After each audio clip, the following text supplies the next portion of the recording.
Welcome back to Go Again Gaming, and welcome back to the league that means nothing. 3 round for here in the 1-2 bracket. Your voice of the league, Ian Holland, and today we have Ben Westmore on Levia, Shadowborn Abomination, taking on Josh Lau on Olympia, Prized Fighter, Warrior Specialist Josh Lau, showing up in the 1-2 bracket because, well, gold is the payoff, and Olympia, what does he even do? Whereas Levia can end up in this bracket because while the deck is incredibly powerful, sometimes she just dies. Just blows up, blood debt, kills her. It's great. It's cool and balanced, and everyone loves it. Still a popular hero. But hey, the reason we're playing these decks is for the love of the game, because this is the league that means nothing, so really, who cares? It's all about having a good time. It doesn't mean anything.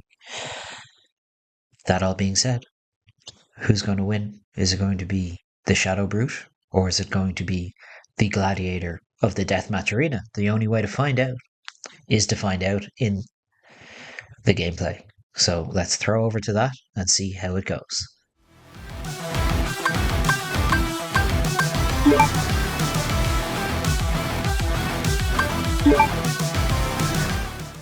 The league that means nothing is brought to you in part by the Sigillit Games. Go and check them out on Etsy. This is one of the altars that you can come to expect from the Sigillit Games. Shiny foil treatment to the back of Flesh and Blood cards to really spice up your battlefield. Make sure you go and check them out when you can and use the code GAG4ALTS to get 10% off your order. Cheers, Toby. Let's get back to the tournament. Okay, so it looks like we have Levia going first. Not normally where she wants to be. Would much rather go second, block out on turn 1 and fill the yard. That being said, there are more ways than ever for Levia to put cards in the graveyard turn 1 going first. The reason, obviously, that this is so important is because a lot of the Shadow Brute cards care very much about banishing 6 power attacks from the yard. Leading off with a Wild Ride, great way to get 2 cards into the yard turn 1, and discarding a Dread Screamer. Not a card you usually want gone, unless your game plan is to flip into Blasmafet, Levia Consumed, get that card into the banish zone, and just start firing ahead. But 6 block from Josh on this Wild Ride, 6 go again. Followed up with a Mandible Claw for 3. And with the 2 floating, I would expect a second Mandible Claw. 2 left-facing Mandible Claw. I don't know how I feel about 2 Mandible Claws facing the same direction. Yeah, that is catching a Sink Below from Josh. Ben moving to Arsenal. We've got our first 2 cards in the yard for Levia, meaning blocks here will enable her to start the Shadow Brute card train. And those are the cards that let her go so far above rate. The other reason to run her as opposed to other brutes is, aside from having 2 claws, which KO does not have access to, is a little card called Carrion Husk.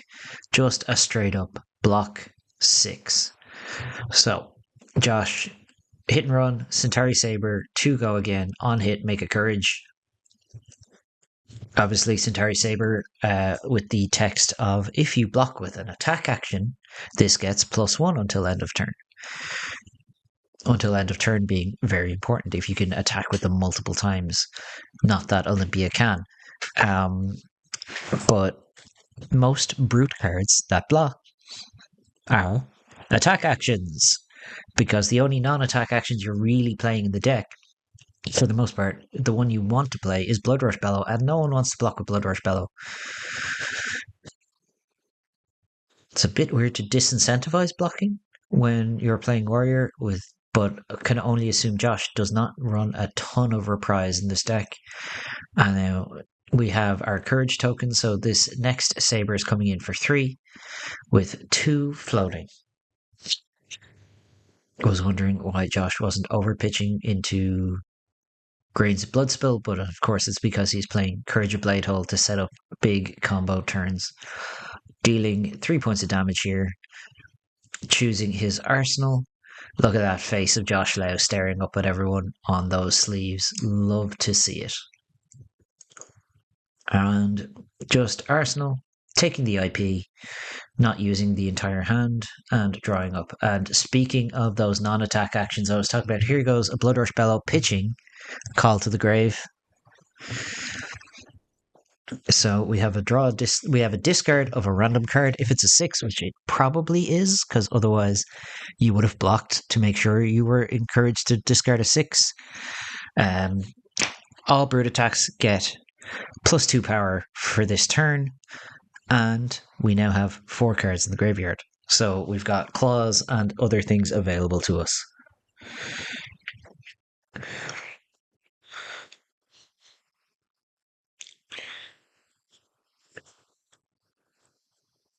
Josh blocking 5/5 on this claw.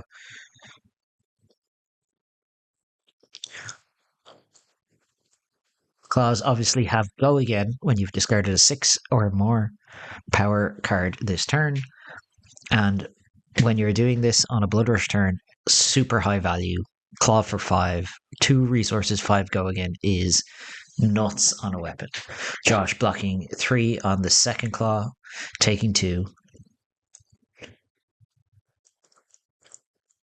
And then finally coming in here with a swing big. James White's biggest mistake, 10 power for 2 resources. God damn it, James. Why would you do such a thing? How dare you? Olympia eating all of that damage up with his armor and a card, getting a quicken token, which can be held for future. Josh only obviously having an agility. Doesn't actually, he is merely fucking with us. I love you very much as your extra narration making this 10 out of 10. Josh just drawing up here.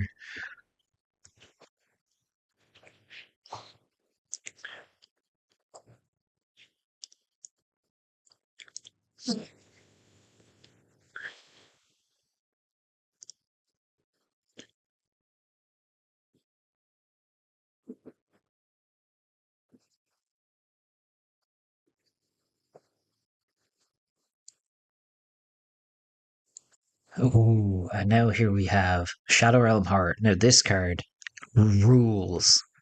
Banish 3, and then the more you banish, the more effects you get. Banish 1, get a +1, so it becomes a 2 for 7. Banish 2, it gets glow again. If you banish 3, you can play a card that's been banished this way. So let's see what we've got. We have 1, 2, 3, 4, 5 cards. This is going to be a good turn. What are we banishing here? Rolling 2. And then we have 1. So we're rolling to keep. It seems we have banished 3 6s. And we have started our blood debt. We have 2 cards with blood debt here. So this is coming in for 7 go again. I've banished a Swing Big, a Dread Screamer, and Deadwood Rumbler.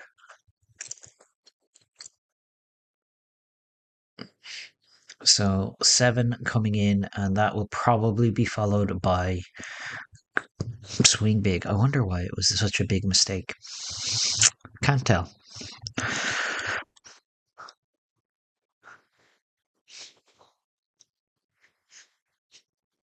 Having pitched a yellow for that, I can't imagine we have a blue here.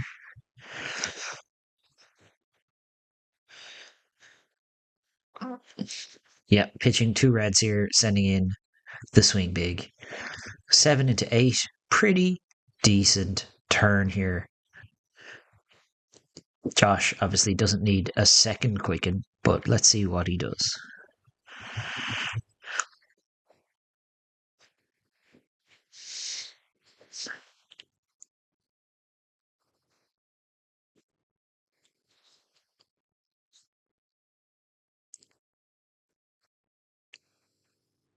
So we're going to play our money where your mouth is. Sword coming in here for 5, go again, gets +1 if you block with a non-attack or with an attack action, and we are choosing to wager. We are going gambling. Big gamba from Josh. 5, go again. 1 floating, card in hand, card in arsenal. If that card in hand is an attack reaction, could get some huge value out of what's it called? Scowling Fleshbag. Getting the block and the intimidate, covering not just the 2 damage, but 3 or 4 damage coming in from the attack reaction. Obviously, not allowing.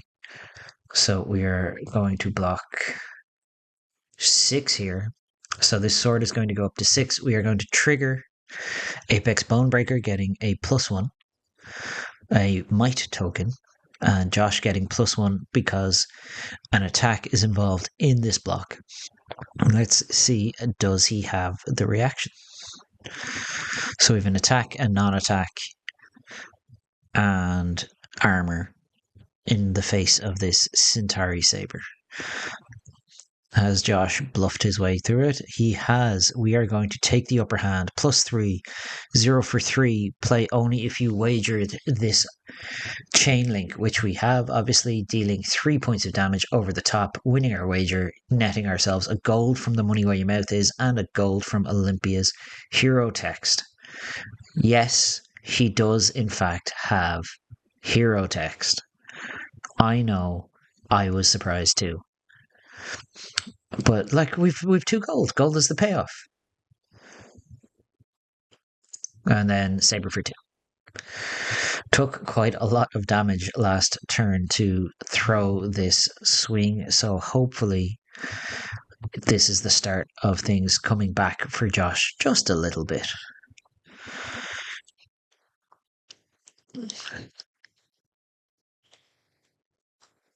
And 2 damage dealt. Josh moving to Arsenal. Master Warrior bluffs, maybe. Maybe the card is bad. Who knows? Anyway, we have a might token. And what do we have here from Levia? We have Boneyard Marauder. How many cards in the graveyard? Because we now have the Blood Death train rolling into the station, so we need to start getting rid of cards here. And so 3 to the banished zone. Blood Rush Bellow. It looks like there was a Wild Ride in there, so we have gotten a 6. None of these are additional Blood Debt cards, so our Blood Debt is currently at 2, and this is coming in here for 7. 1 for 7. Insane rate. The only 1 for 7 cards, obviously, are cards like Boneyard 1 for 6, Boneyard Marauder 1 for 6, Wartune Herald, both came out in Monarch, both have massive downsides. Josh getting double Fate Foreseen here, covering the damage, deciding if he's keeping what looks like a in the swing on top of his deck. And that is not what he's looking for. That is a Blade Runner. That is also going to the bottom. I wonder what he is looking for here. But no damage dealt on this turn. Pretty clean cover. And in comes... So we have a Slice and Dice into a Centauri Saber. So first weapon attack gets +1, second weapon attack gets +3. So this is coming in here for 3 damages. Obviously, Centauri Saber text live as always. I would imagine that Arsenal card would be the source of go again that Josh is looking for. Or Levia would have to block with either a non-attack action or block 4 here.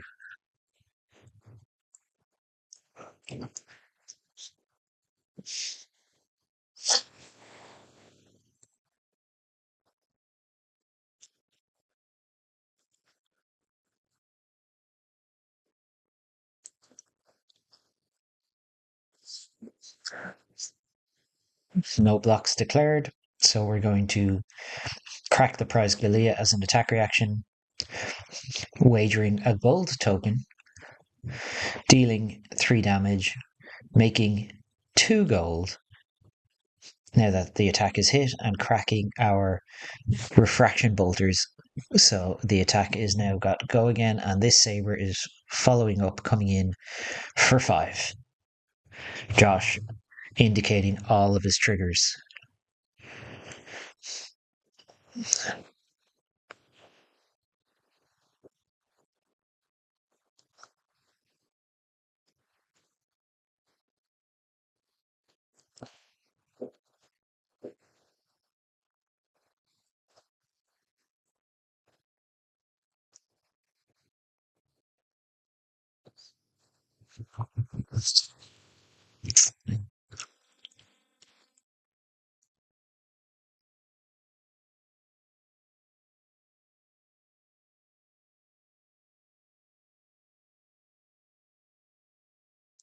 So, not a bad L turn for Josh.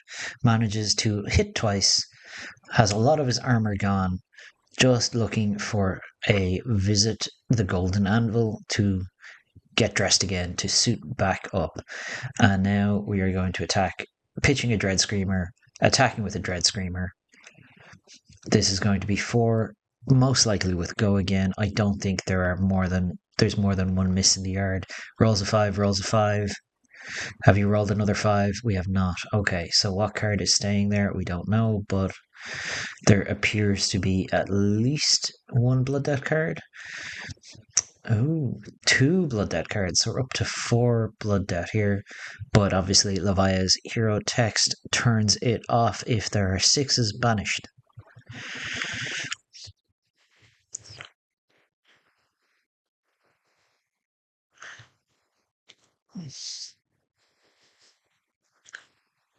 And the 4 is met with Josh's own 4 good rate card, Sink Below, thinking about sinking.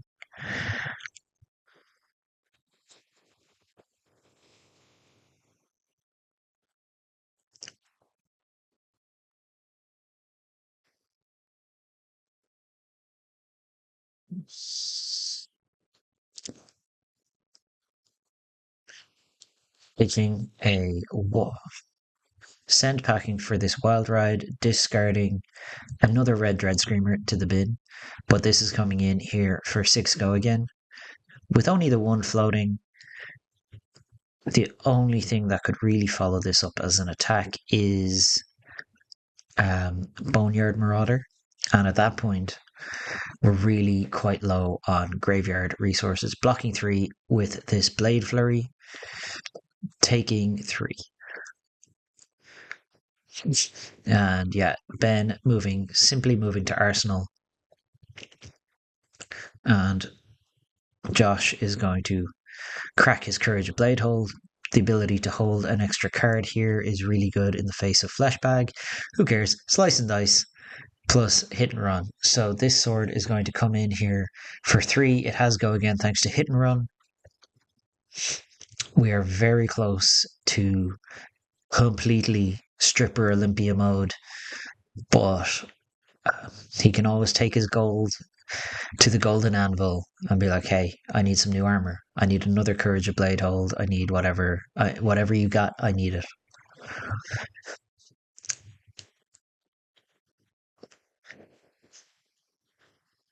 So this 3 being met with a block of 4 Apex Bonebreaker plus Graveling Growl. Trigger, create a Might. Obviously pumps this Saber up to 4, but 4 meets 4, and then Saber for 5.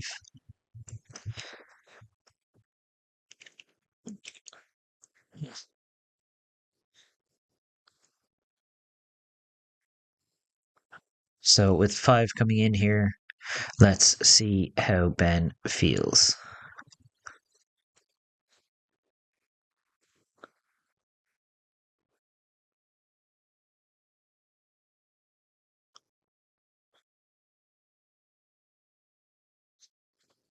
Blocking out entirely, we have now lost our Carrion Husk.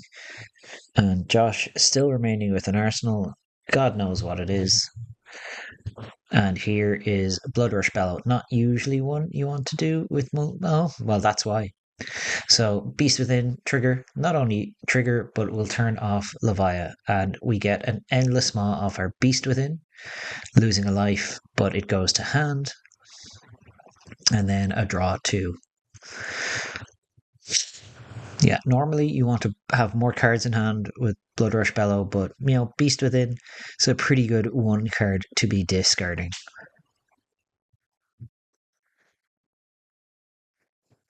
And we follow up here, Claw for 5, go again.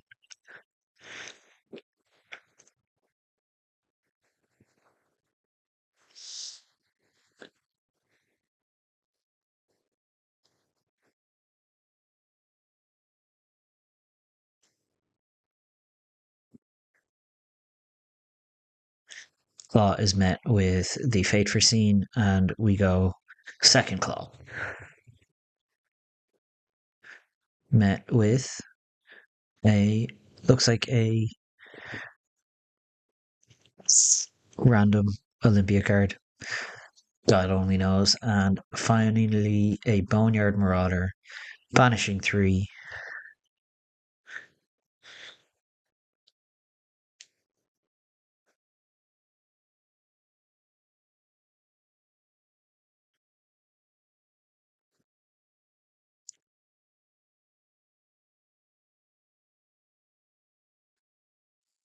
One, two, three, four, five, six, seven, 8. Yeah, Levi's text already has turned off our hero ability. I think Josh is saying stop rolling the dice and just pick random cards, maybe. I mean, at some point, that's the easiest thing to do.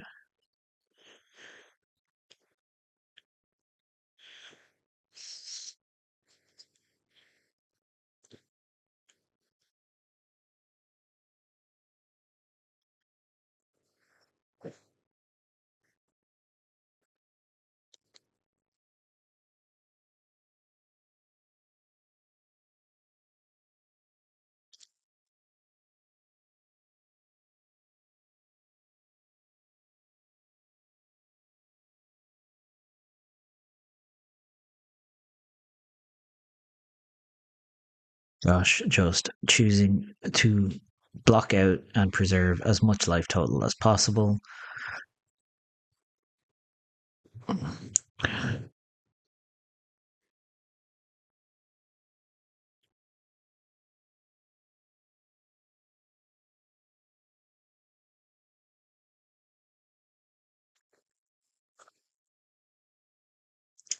And now let's see what Ben has in store. It is Shadow Realm Horror.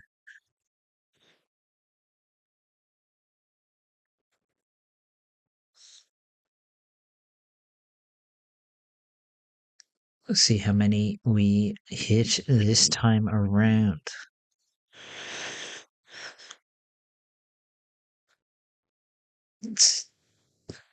We get our +1 anyway, because I saw the Graveling Growl, but I don't know if we hit the red or blue Dread Screamer there. We'll find out in a second, I suppose.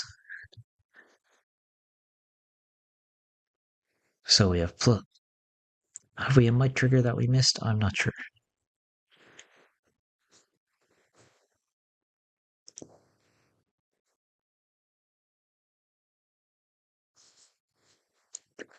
Let's see what number we're looking at here.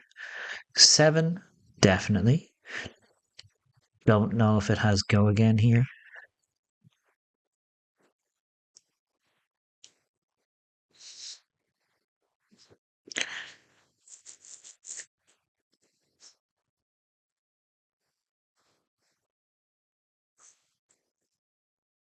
Josh is asking for a truce here, taking 4 down.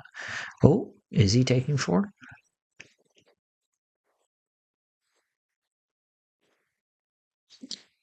Seems like we're still thinking about blocks. Yeah, we're cashing in our Iron Song versus taking 3 total.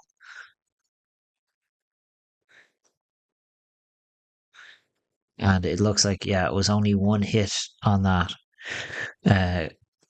So we are at 8 blood debt, just a big number. And now we're playing an Unsheath Kasai card, not a specialization, but a really good card for Centauri Sabres in general. +3 if it makes the power great more than twice the base, gains go again. So because it's +3 on a Centauri Sabre, it goes to 5.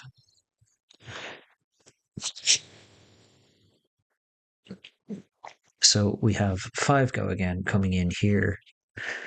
Card in hand, card in arsenal. Wonder, are we going to see some flashbag to get rid of this card in hand? It's hard to tell. It's hard to tell when that's the right time as well.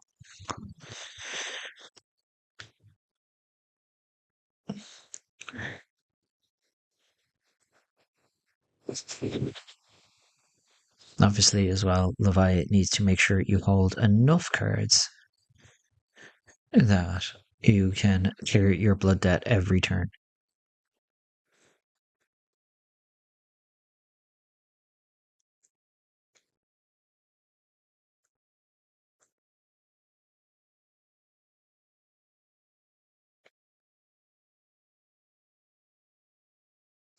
And instead, we are going to use from the arsenal up the ante. X is 1, so we're going to go 2 choices here. We get 2 options.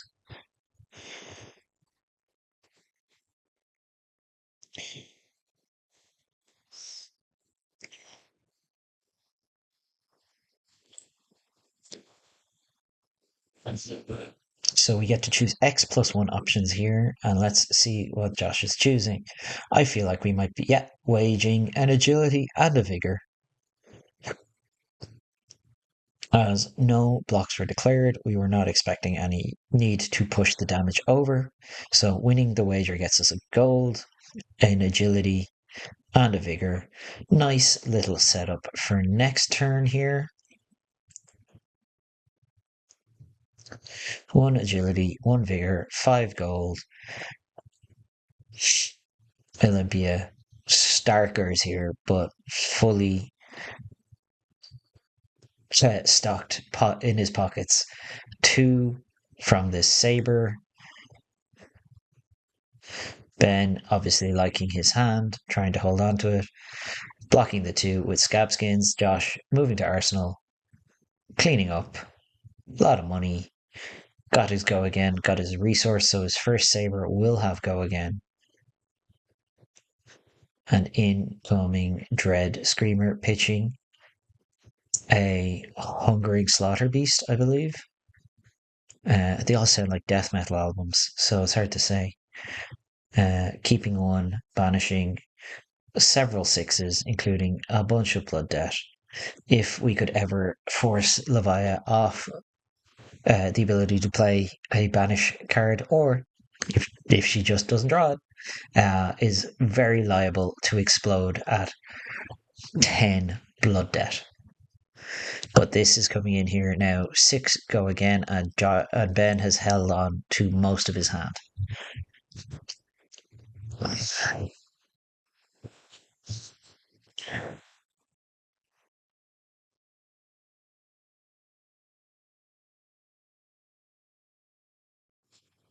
And Josh is just very ready to give up 6 block here. Man is known for his patience, and now we draw and discard a card. If a card with 6 or more power is discarded this way, you search your deck for a card with blood debt, banish it, and then shuffle your deck. So the blood debt is now going to go up to 11. We're banishing a. So Shadow of Plasmafet banishing a card that I have seen. It is a one of in a lot of these Plasmo decks, these Levia decks. What is it called? As please put it on screen because this is going to drive me nuts.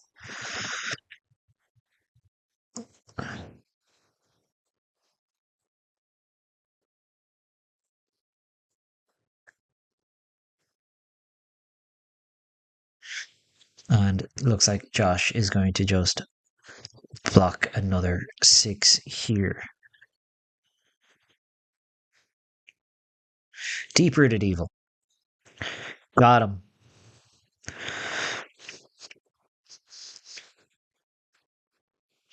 At 11 blood debt now, we have a resource, we have a go again. So, hey, Centauri Saber coming in here for 2 with go again.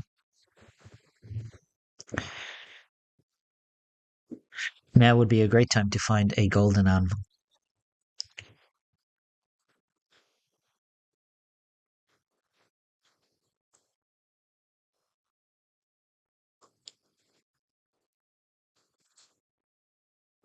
Two damage taken. We have go again. What is the arsenal? Is it?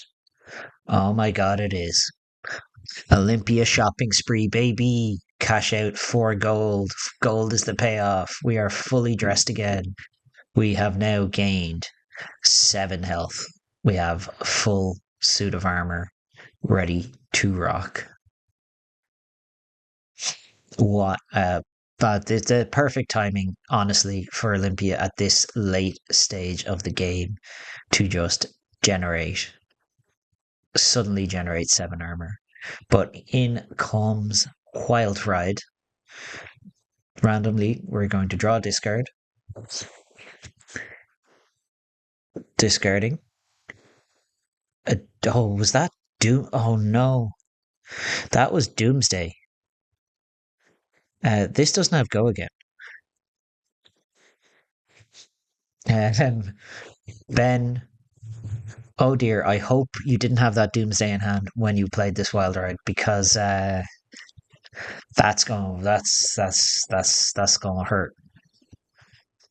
Hope you're okay, buddy, because that you're about to oof, 11 damage. The end of turn is a whole bad time, baby. Josh grabbing out his armor dice, thinking about blocking with some of that.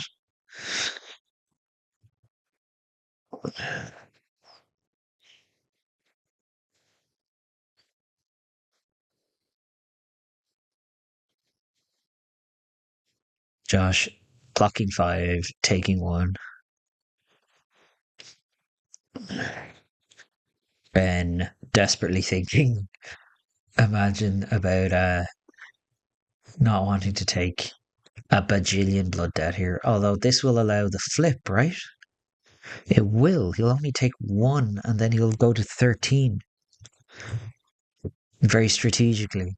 But he's going to banish 10 cards from his deck. So we're kind of in a weird spot. Because there's only so many times in your game you can banish 10. Yes, so we're going to take a blood debt, turn into Plasmafet Levia consumed, and banish 10 cards.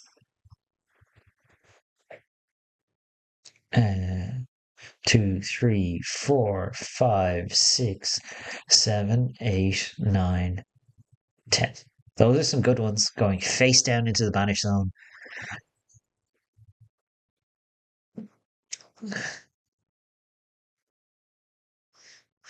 Ben is going to want to start clearing out some of that blood debt so that he is not decked out in like 2 turns.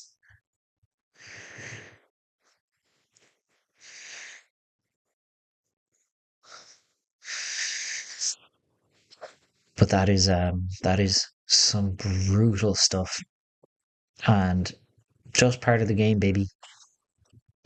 10 is a lot. Obviously, very strategically staying above 13 because if you ever cross below 13, you can't flip anymore, and that is kind of an end to your game plan. Pitching a golden anvil into the gold, draw a card.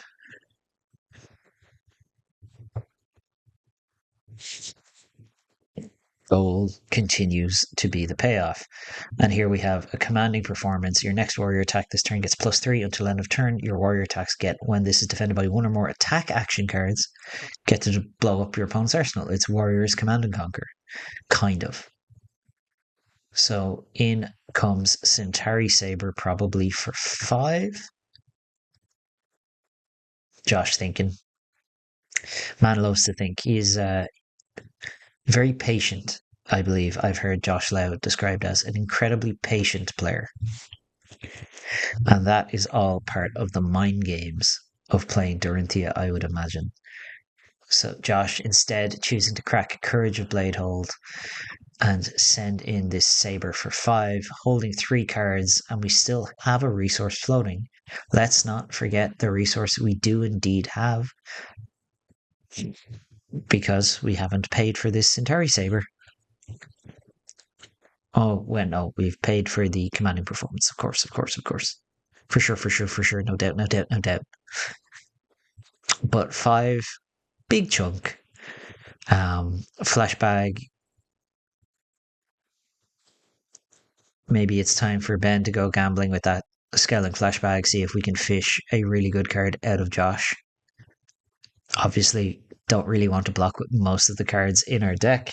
That will just blow up our arsenal on defense and also give the saber +1. Kind of makes it a little bit awkward. Anyway, in goes flashbag.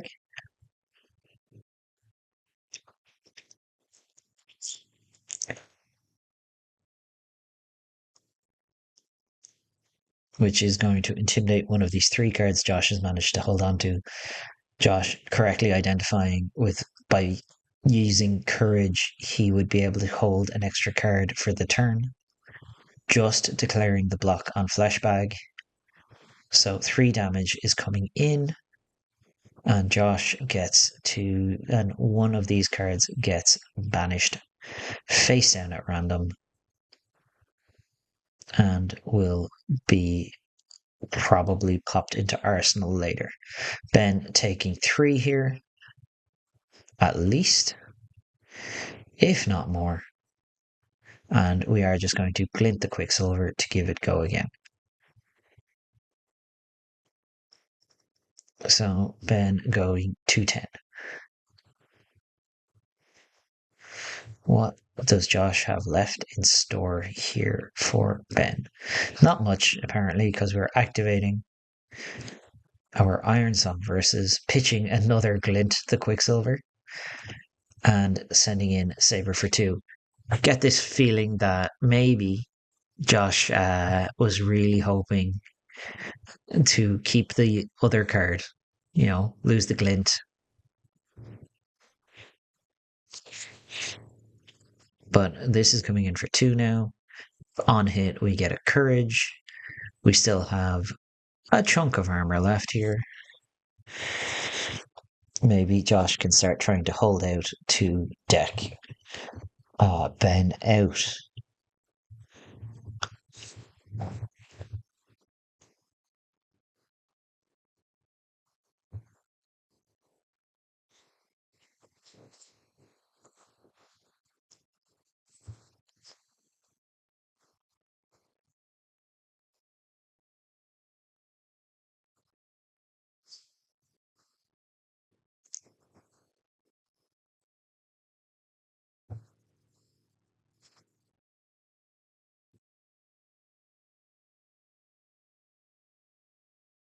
And Ben incoming Dread Screamer. Just card of choice for Levia. Just one of the best all around go again cards you could possibly have. Banishing 3. We get go again because there's definitely some 6s there. They go face down in the banish zone. Can't see what was pitched here. But Josh presenting 6 block. Yeah, we've pitched a Beast Within. There we go. Always happens. You get too hyped up on what you're attacking with and you forget. Probably going to need to play one of these Blood Debt cards. We always get, with Plasma Fet Levia consumed, we get to play 1 Blood Debt card each turn. Instead, we are going to come in with this Endless Maw, banish 3 if a card with 6 or more power is banished, it gets +3. Jesus. Dice rolls. We have banished. We have kept 1, but we have banished 3. So this is coming in here for 9, is it? Josh just giving up 8 block, taking a single point. Pretty good. And now cards go to deck. 1, 2, 3, 4, 5, 6, 7, 8, 9, 10. And we are down another Blood Rush Bellow. That is the last Blood Rush, I believe. And closing up, tidying up here. Josh simply passing, drawing 4, knowing very well he's going to be drawing quite a lot of block here. And Ben is the one who is on the clock at the end of the day.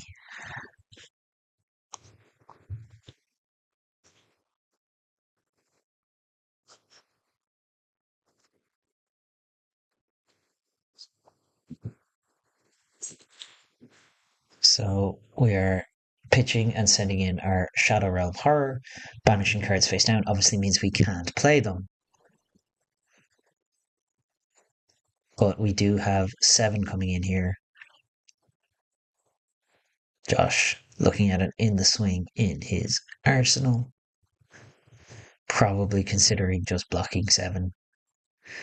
Letting Ben just tire himself out. Blocking 5, 7.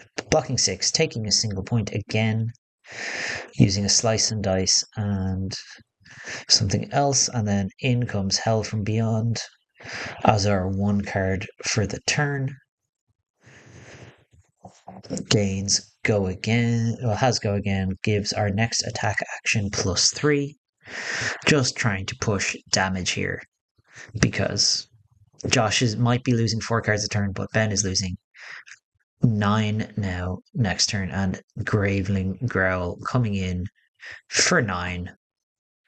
So 6 is playable because we've banished a 6 or more because they are banished and then turned face down. So 9 coming at Josh here.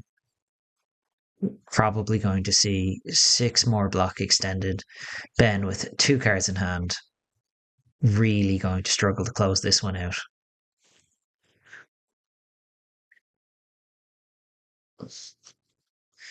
Let's see what Josh is thinking.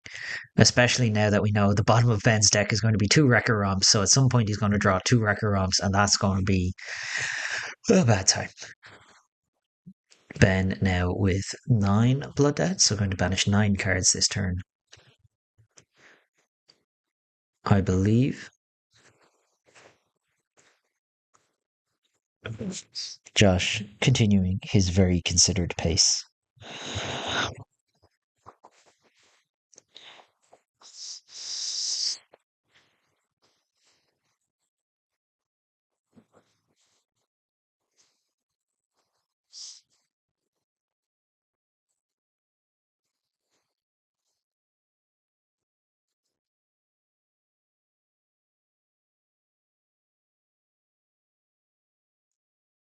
So we're getting a count of deck here by Ben.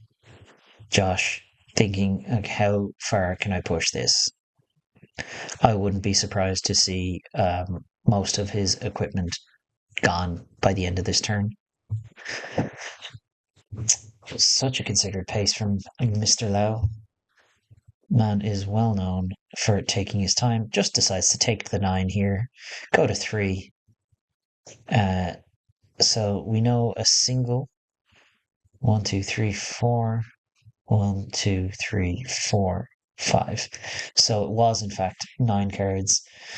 Do not have a whole lot of room here for Ben Westmore to do a lot. Looks like a single card in deck, card in arsenal.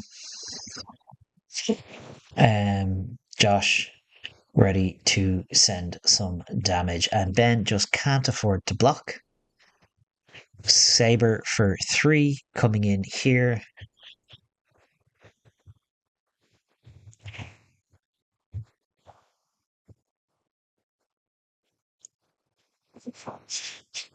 Ben really in an awkward spot. Can't considering blocking is really going to reduce what you're able to do on your turn, and then you're going to be out of cards. And we'll need to be able to push through 15 points of damage, 16, 17 points of damage next turn, potentially, to kill Josh. Very doable, obviously. But a couple of attack reactions could make this a little tricky. You never know what a warrior is going to be up to. So we're going to block 4 here on this Centauri Saber. Saber goes to 4. Do we have the reaction in hand? We are going to crack our prized Galea to wager, which tells me Josh has something. Because you don't do that if you don't have something, because you don't give your opponent free gold. We do. We have take the upper hand, pushing this to 7, 1 floating, dealing Ben 3 points of damage, making our gold 2 gold, in fact, which we'll probably see. Yeah, refraction bolters cracked, and incoming Centauri Saber for 2. And if that is what I think it is in Arsenal being a in the swing, we are representing potentially lethal here, and Ben is going to be forced to block with at least another card.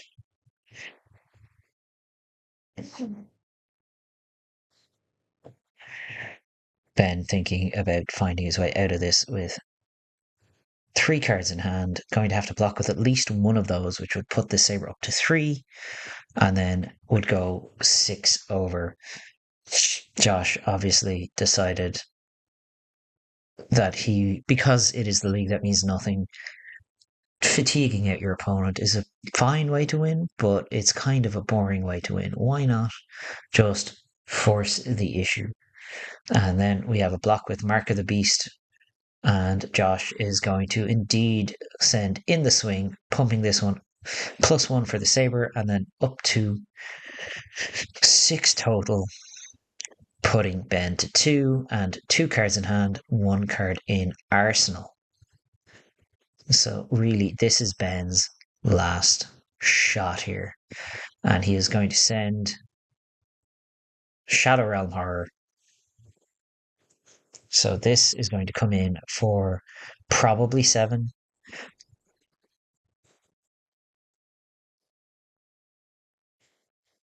Leaving a card there. So it's going to be 7 with Go again. Thankfully, Josh has an abundance of 3 blocks and point of armor left. Very, very convenient here. Doesn't even need it. I see the sink below. Josh, you're a bad man. So we've in the swing and sink below. 7 is covered. Ben, what have you got? Is the question here. Because you have 3 cards left to push any damage. And then obviously, Deep Rooted Evil. We're allowed to play. So 6 on 6 here.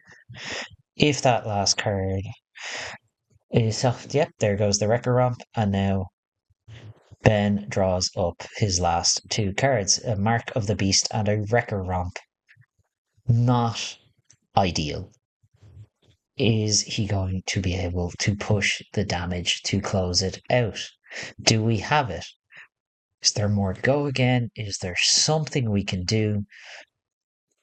Ben has not rolled Scab Skins once this game, and I think when he knows he's being fatigued, it may have been slightly more pertinent. And here we go. Finally, we're rolling a Boots. What have we got?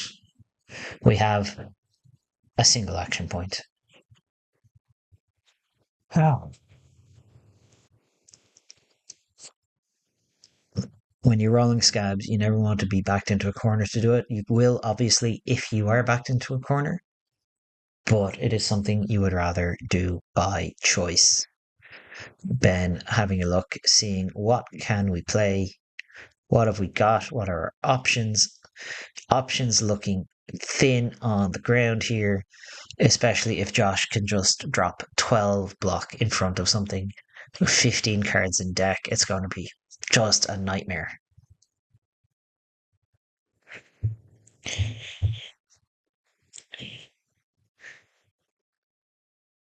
pitching a Mark of the Beast and a Wrecker Romp to come in, Deadwood Rumbler, draw and discard a random card. We can't, obviously, but we are just attacking here for 6, a blue 6. And Josh is going to provide 6 block to Ben, who has a Mark of the Beast and a Wrecker Romp left over, and Centauri Saber for 2. Easy peasy. Josh Lau.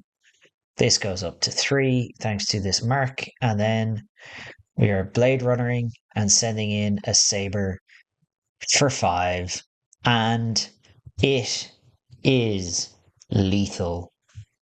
Ben, no cards in deck. Ben, no cards in. No life total, no cards in deck. Josh Lau has won by all metrics.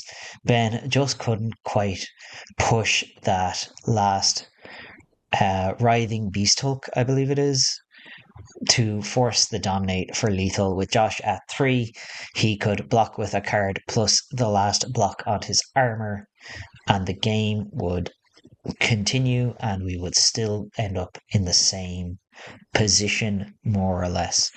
Well done, Josh, showing us why you are the warrior goat.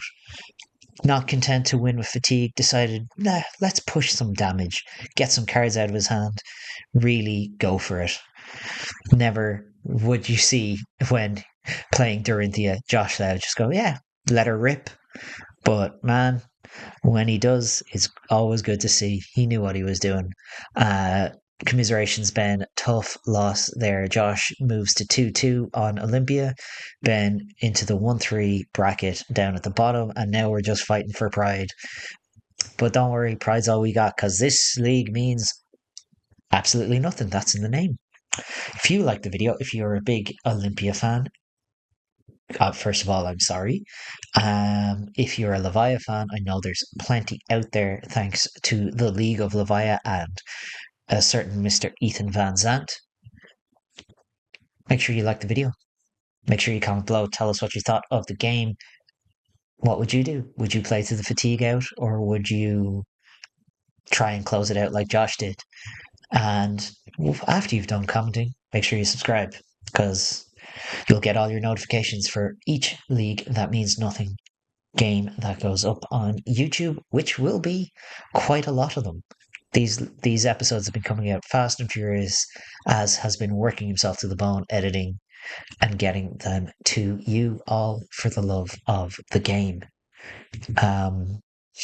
Other than that, I think that's everything. I have been your voice of the league, Ian Holland. You can find me on Twitter at finals_spirit, or on Blue Sky at finalspirit.bsky.social.